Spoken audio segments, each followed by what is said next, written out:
नमस्कार,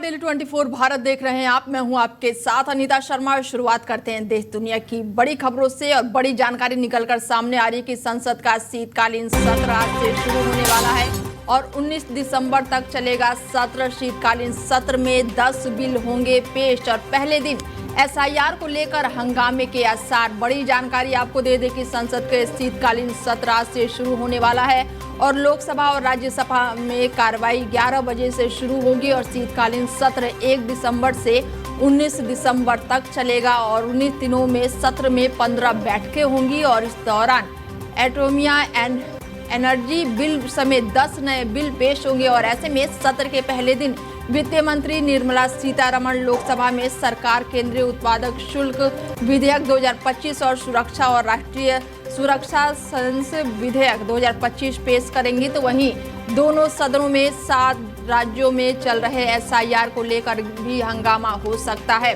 विपक्ष लगातार एसआईआर को लेकर सरकार पर हमलावर है और ऐसे में एसआईआर के काम में लगे बीएलओ की मौतों का मुद्दा भी उठ सकता है। आरोप है कि अधिक दबाव के कारण बीएलओ खुदकुशी कर रहे हैं या उनकी मौत हो रही है। बिहार चुनाव में बीजेपी के नेतृत्व वाली एनडीए की रिकॉर्ड जीत के बाद से विपक्ष एक बार फिर से वोट चोरी का मुद्दा उठा सकते हैं और ऐसे में लोकसभा में विपक्ष के नेता राहुल गांधी लगातार मुख्य चुनाव आयुक्त और चुनाव आयोग पर लगातार हमलावर हैं और ऐसे में संभावना जताई जा रही है कि विपक्ष इस सत्र में ईसी ज्ञानेंद्र कुमार के खिलाफ महाभियोग भी ला सकता है। बड़ी जानकारी आपको दे दें कि आज संसद का शीतकालीन सत्र चलने वाला है और ऐसे में 19 दिसंबर तक ये शीतकालीन सत्र चलेगा और इस दौरान एसआईआर और बीएलओ की मौत को लेकर विपक्ष का हंगामा देखने से ही बनेगा।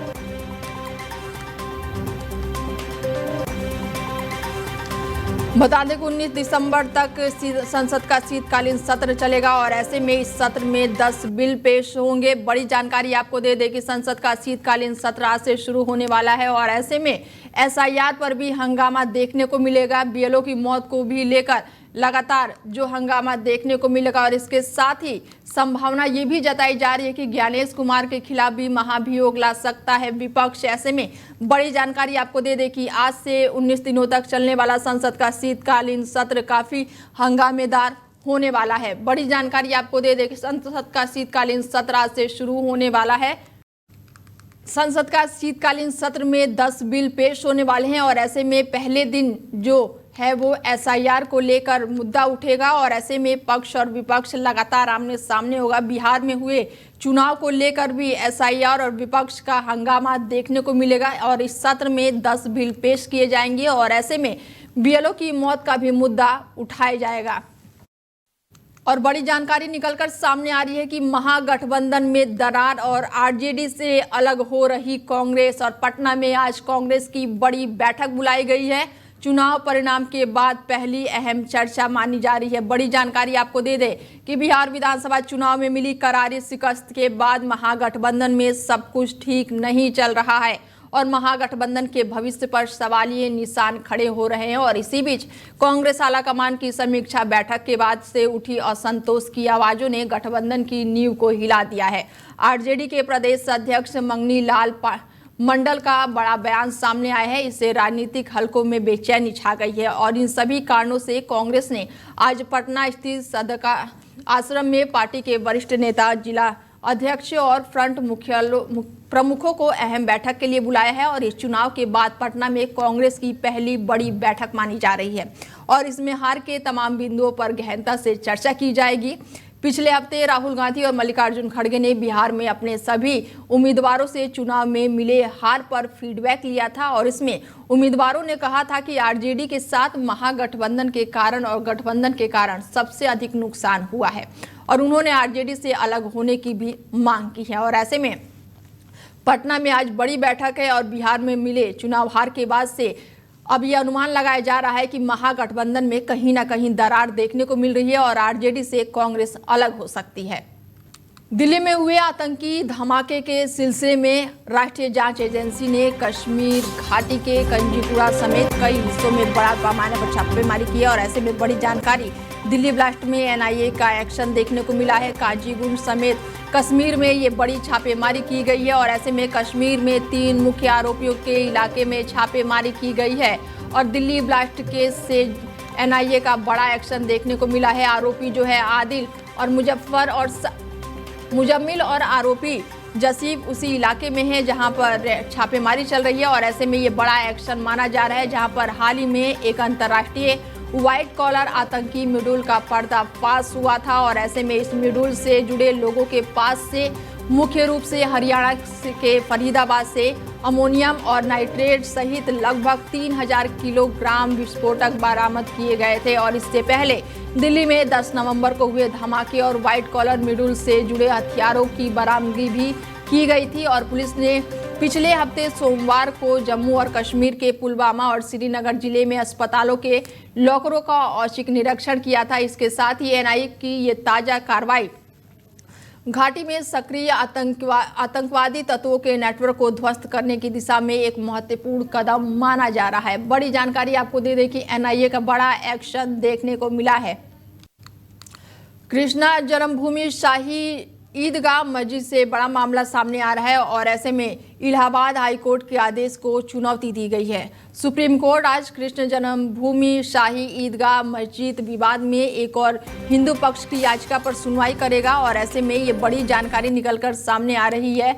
याचिका में इलाहाबाद हाईकोर्ट के एक आदेश को चुनौती दी गई है। कोर्ट ने कहा है कि इस मुद्दे पर विस्तृत सुनवाई की आवश्यकता है। विवाद शाही ईदगाह मस्जिद से संबंधित है, जिसे लेकर हिंदू पक्ष का दावा है कि इसे औरंगजेब ने मंदिर तोड़कर इसे बनवाया था और इस पक्ष ने इलाहाबाद उच्च न्यायालय के उस आदेश को चुनौती दी है जिसमें एक अन्य मुकदमे में एक अन्य पक्ष को भगवान कृष्ण के सभी भक्तों को प्रतिनिधि माना गया था। हिंदू पक्ष ने उच्च न्यायालय से अनुरोध किया है कि वो मूल सुनवाई उसी तरह करे जैसे उसने बाबरी मस्जिद राम जन्मभूमि मालिकाना हक विवाद में की थी। पीड़ित हिंदू पक्ष की ओर से पेश वरिष्ठ अधिवक्ता ने कहा है कि विवाद से जुड़े सभी दीवानी मुद्दों को में उच्च न्यायालय में स्थानांतरित किए जाने के बाद से उनके मुकदमे का मुख्य मामला माना जाए, लेकिन उच्च न्यायालय के आदेश में दूसरे पक्ष के सभी श्रद्धालुओं का प्रतिनिधित्व मनाने में त्रुटि हुई है। बता दें कि इलाहाबाद हाईकोर्ट के आदेश के बाद से चुनौती दी गई है और ऐसे में कृष्ण जन्मभूमि शाही ईदगाह मस्जिद विवाद को लेकर इस याचिका पर सुनवाई करेगा सुप्रीम कोर्ट। ऐसे में इलाहाबाद हाई कोर्ट के आदेश को चुनौती दी गई है। बड़ी जानकारी आपको दे दें कि कृष्ण जन्मभूमि शाही ईदगाह मस्जिद का ये विवाद है और ऐसे में हिंदू पक्ष की याचिका पर सुनवाई आज सुप्रीम कोर्ट कर सकता है। इलाहाबाद हाई कोर्ट के आदेश को दी गई है चुनौती और अब ये जो सुनवाई है वो सुप्रीम कोर्ट में सुनवाई होगी। कृष्ण जन्मभूमि शाही ईदगाह जामा मस्जिद का ये मामला है और हिंदू पक्ष की याचिका पर सुप्रीम कोर्ट आज सुनवाई करेगा। इलाहाबाद हाई कोर्ट के आदेश को चुनौती दी गई है और इसके बाद से हाई कोर्ट के बाद अब ये मामला सीधे सुप्रीम कोर्ट में पहुंचा है और जिसके बाद से आज सुनवाई हो सकती है। हिंदू पक्ष की याचिका पर सुनवाई करने के लिए सुप्रीम कोर्ट करेगा और इलाहाबाद हाई कोर्ट के आदेश के बाद से यहाँ पर सुप्रीम कोर्ट में इस मामले को अब चुनौती दी गई है।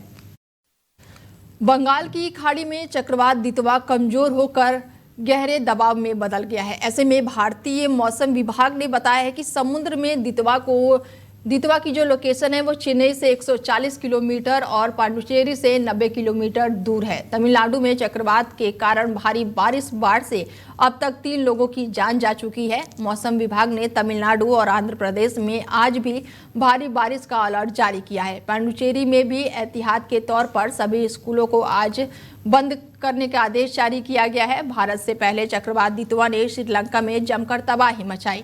यहां तक कि अब तक 334 लोगों की जान जा चुकी है। 370 लोग लापता बताए जा रहे हैं और देश में 11 लाख से ज्यादा लोग प्रभावित हुए हैं और लगभग 2 लाख लोग घर छोड़कर शेल्टर होम में रह रहे हैं। दितवा के कारण श्रीलंका में रिकॉर्ड बारिश, बाढ़ और कई लैंडस्लाइड भी हुए।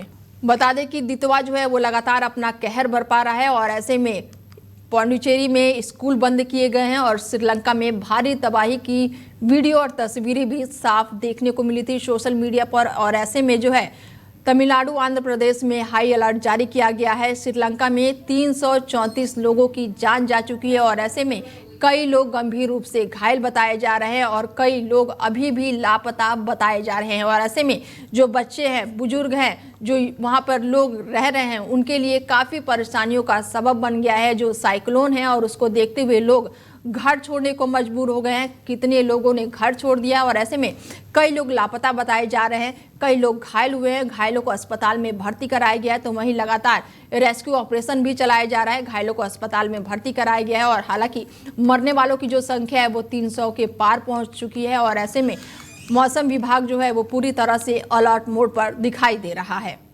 पाकिस्तान के बलूचिस्तान प्रांत में पिछले 24 घंटों में कम से कम 7 धमाके हुए हैं, जिसमें किसी के हताहत होने की कोई खबर सामने नहीं आई है।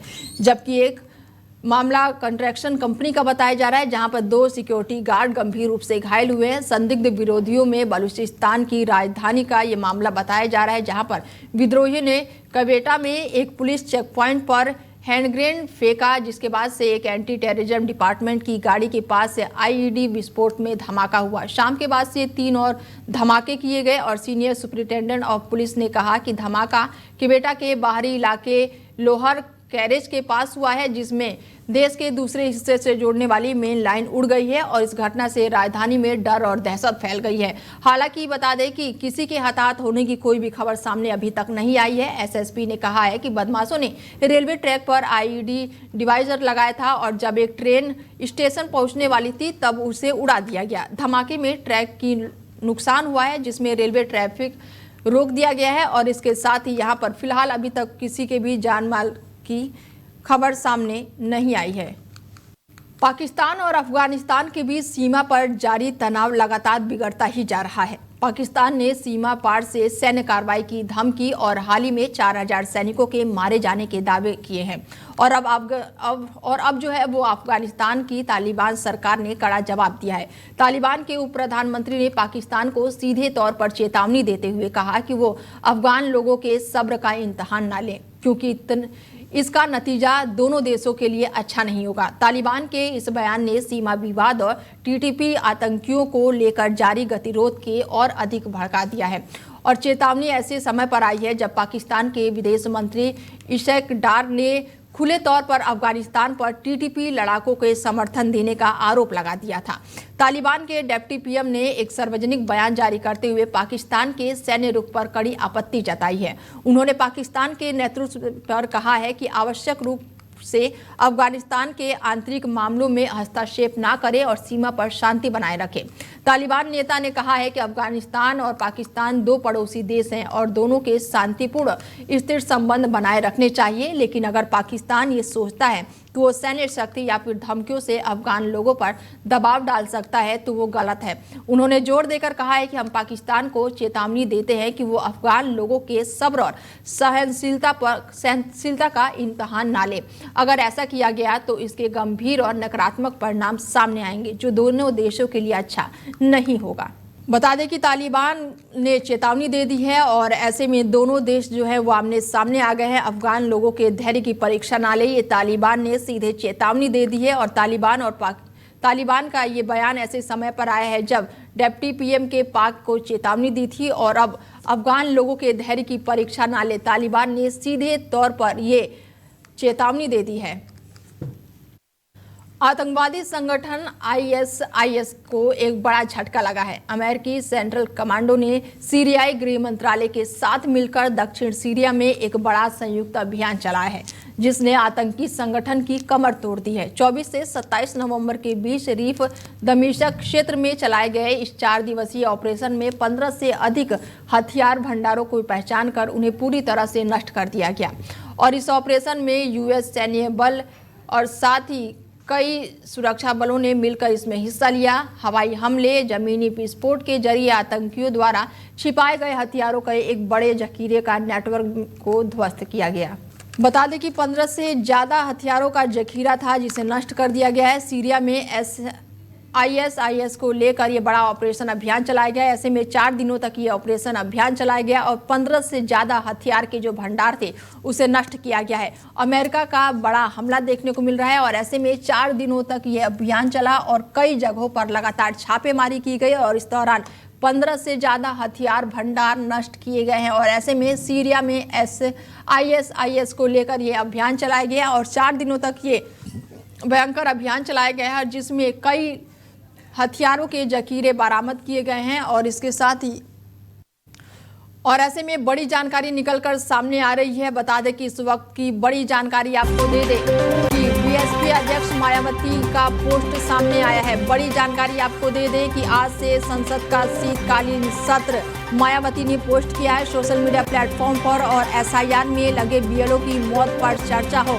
ये मांग की है मायावती ने और इसका समाधान निकाला जाना चाहिए। बड़ी जानकारी आपको दे दें कि दिल्ली में वायु प्रदूषण मुद्दे पर चर्चा हो, उन्होंने मांग की है। और ऐसे में BSP अध्यक्ष मायावती ने पोस्ट किया है, आज संसद का शीतकालीन सत्र चलने वाला है। और ऐसे में BSP अध्यक्ष मायावती ने सोशल मीडिया प्लेटफॉर्म पर लिखा है कि BLO की मौत पर और SIR पर चर्चा होनी चाहिए। बड़ी जानकारी आपको दे दें कि और इसका समाधान भी निकाला जाना चाहिए, मायावती ने पोस्ट किया है। और आज संसद के शीतकालीन सत्र के दौरान दिल्ली में वायु प्रदूषण मुद्दे पर भी चर्चा हो, मायावती का ये पोस्ट सामने आया है। और ऐसे में 11 बजे से संसद का शीतकालीन सत्र चालू हो जाएगा। और इससे पहले ही मायावती ने सोशल मीडिया प्लेटफॉर्म पर मांगे रखी है कि SIR में लगे BLO की मौत पर चर्चा होनी चाहिए, दिल्ली में प्रदूषण को लेकर चर्चा होना चाहिए और इसके समाधान भी निकालना चाहिए। बड़ी जानकारी आपको दे दें कि दिल्ली में वायु प्रदूषण मुद्दे पर भी चर्चा होने की मांग की गई है।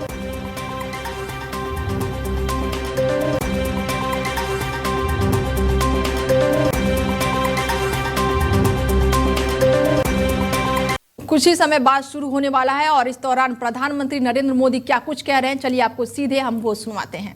ये सिर्फ कोई रिचुअल नहीं है, राष्ट्र को प्रगति की ओर तेज गति से ले जाने के जो प्रयास चल रहे हैं, उसमें ऊर्जा भरने का काम ये शीतकालीन सत्र भी करेगा, ऐसा मेरा पूरा विश्वास है। भारत ने लोकतंत्र को जिया है, लोकतंत्र के उमंग और उत्साह को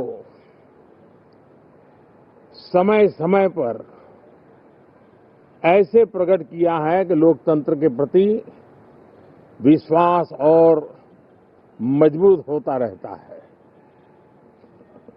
गत दिनों बिहार में जो चुनाव हुए, उसमें भी मतदान के जो विक्रम हुआ है, वो लोकतंत्र की सबसे बड़ी ताकत है।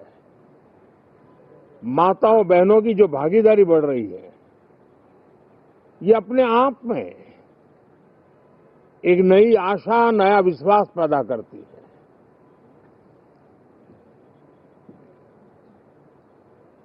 एक तरफ लोकतंत्र की मजबूती और इस लोकतांत्रिक व्यवस्थाओं के भीतर अर्थतंत्र की मजबूती, इसको भी दुनिया बहुत बारीकी से देख रही है। भारत ने सिद्ध कर दिया है, डेमोक्रेसी कैन डिलीवर। जिस गति से आज भारत की आर्थिक स्थिति नई ऊंचाइयों को प्राप्त कर रही है,